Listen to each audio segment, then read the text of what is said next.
All right, I hope everybody had a pleasant, if busy, weekend. I'm sure y'all all worked just like I did. I know we have Mr. Melnick outside, and he wants to put some things on the record, and we can do that first off. Is there anything anybody wants to address before that?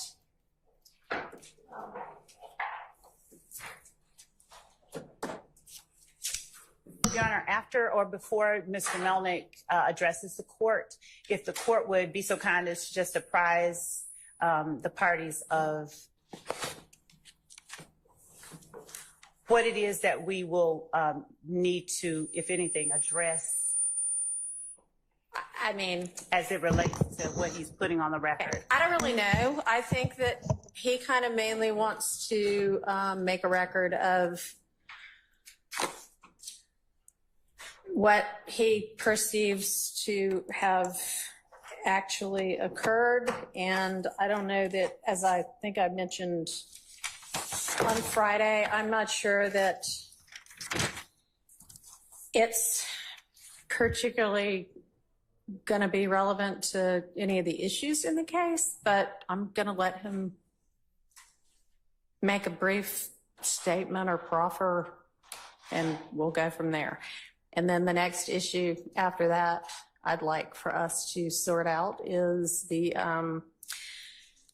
representation made by Mr. Steele at the end of the day, Friday, that he has a good faith basis to believe that there may have been an unrecorded conversation at some point that included Ms. Hilton, Ms. Bumpus, and Mr. Copeland that may have resulted in some Brady material. So that'll be next up, and then we'll see after that.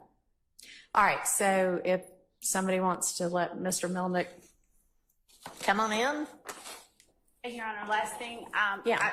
I would just object to Mr. Melnick coming in offering anything that is not relevant to the trial itself, okay. Understanding what the court's ruled or decided. Thank you.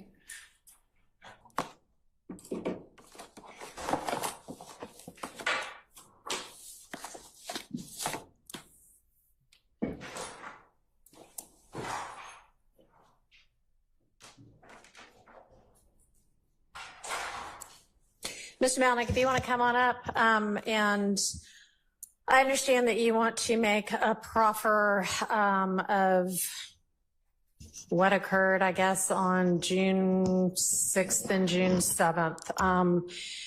Let me just say that, you know, I think it goes without saying that people can perceive the same thing in different ways, depending upon the perspective they're standing at the time. And I am going to permit you to make a brief proffer of what you believe happened. I do not think, based on what I have reviewed, that you were laboring under any conflict of interest. I don't even know that at this point in time any of that is particularly relevant, but I can understand you wanting to put something on the record. I would like for you to stick to the facts to the extent you can, keep emotion out of it, and go ahead. So, Judge, basically what it comes down to is after receiving the transcripts from the two ex parte hearings that took place, or ex parte meetings that took place between Judge Glanville and the district attorney's office, and then with Ms. Bumpus and Mr. Copeland in tow, the allegation has been made that I was somehow acting in conjunction with Mr. Steele and Mr. Shart and other members of the defense team in this case, which is categorically untrue. I am unfortunately in a difficult position as it relates to this issue, because what I would need to produce from a documentary standpoint to rebut these allegations are privileged communications between myself and Mr. Copeland. But my presence, so starting with June the 6th, I sent an email to Ms. Hilton, Ms. Love, Mr. Steele, and Mr. Shart stating that Mr. Copeland wanted to take the fifth, did not wish to testify. On the 7th, I was shown an order that was signed on June the 7th, stating that Mr. Copeland was being given transactional immunity. At no point, and I think what really bothers me is that at no point did anybody from the DA's office before that time, within any relevant time frame, reach out to me and just ask me if I was representing Kenneth Copeland for purposes of his testifying in this trial. Everybody in this room that has been involved in this case from the beginning has known that I was representing Kenneth Copeland. All right, and I know because you had a case before me With Mr. Copeland. that resolved in June of 2023. So correct. I know that as of that point, you were representing him. Yes. And then following the resolution of that case, he did not have any more pending charges. He did not, that's okay. correct, yeah. All right, so that was a year ago. So at a minimum, I feel it was incumbent on the district attorney's office to reach out to me just to ask that question. Now, as far as what communications took place between the DA's office and Mr. Copeland, I don't know exactly. But I do know that on June the 6th, he and I spoke, and he told me that he wished to assert his Fifth Amendment privilege.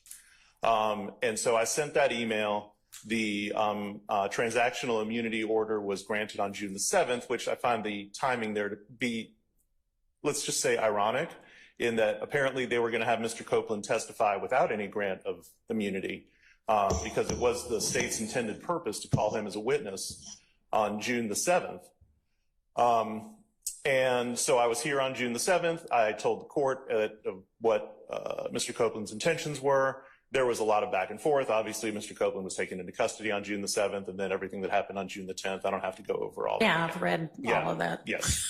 So my purpose here today is to state on the record that absolutely, nothing that I said or did on Mr. Copeland's behalf was done in any conjunction or with any consultation, in cahoots, or anything along those lines with Mr. Steele or Mr. Shart or anybody else in the defense team. All right. I was here doing what my client had expressed to me, what he wanted to do. And as I said, if it becomes a major issue, I have more than enough documentation to prove that.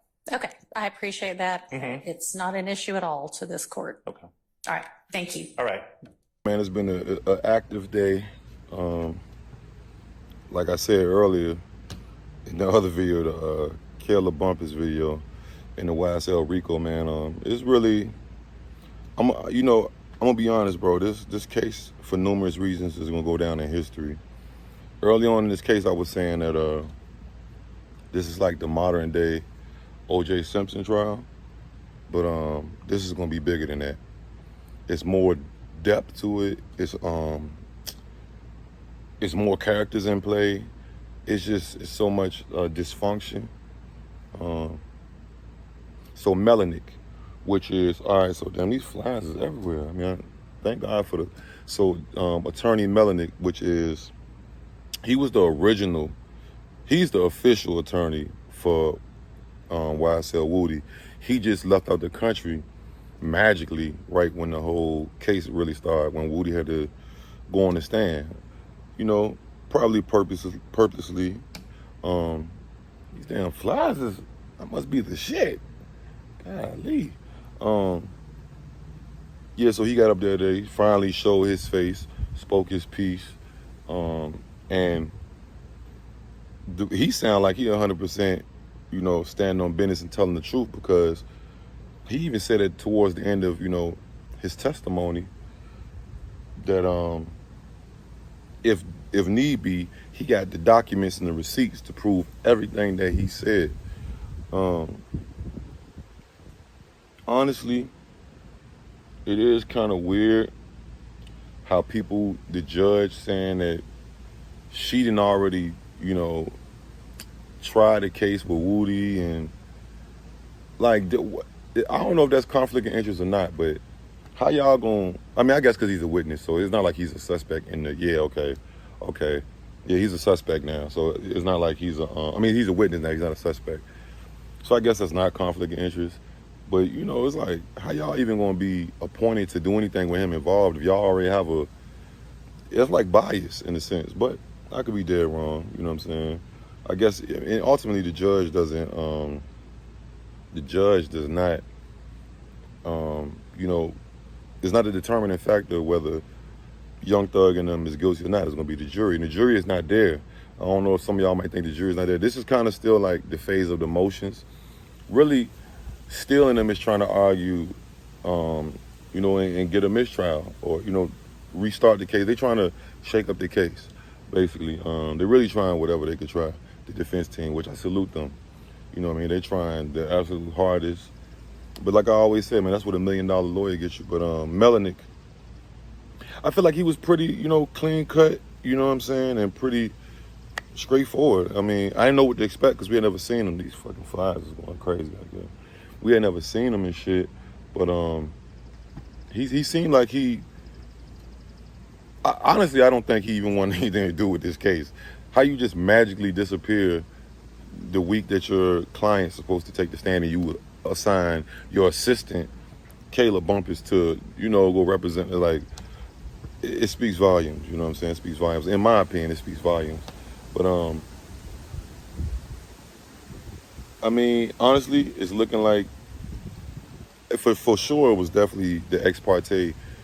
It was some, you know, unlawful shit going on there.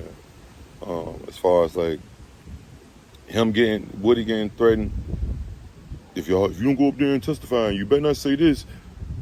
That's like leading a witness. You can't let him go up there, and if he plead the fifth, or if he gonna say he did whatever he did, you gotta let him do what that's him. It's like they threaten him to testify. You know what I'm saying? The way they wanted him to testify. But this shit is just a fucking entire shit show mess, fucking cesspool, rabbit hole of just a bunch of different shit, bro. Like, the funny thing is, I want to look in the chats and I'm watching the case. I watch the case every day, pretty much, like damn near. Yeah, I watch pretty much every second of the case. I see everybody like y'all out there who comment on these videos and commenting live.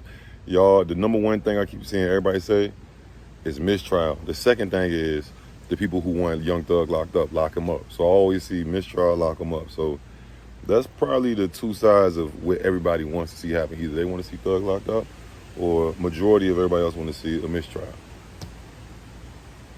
I got a feeling there's gonna be a mistrial. It's just it's hard to believe that there's not even been one yet, but it's only so long that they can just, you know, deny this, man. But y'all let me know what y'all think. Attorney Melnick finally showed his face and spoke his piece. Do y'all believe him? Do y'all agree? Do y'all think that he don't want no parts? I would think he don't want no parts of this case.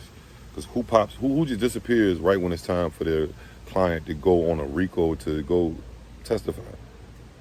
I don't know. Y'all let me know what you think, though. Like, I'm going to know if it's been going. Yeah.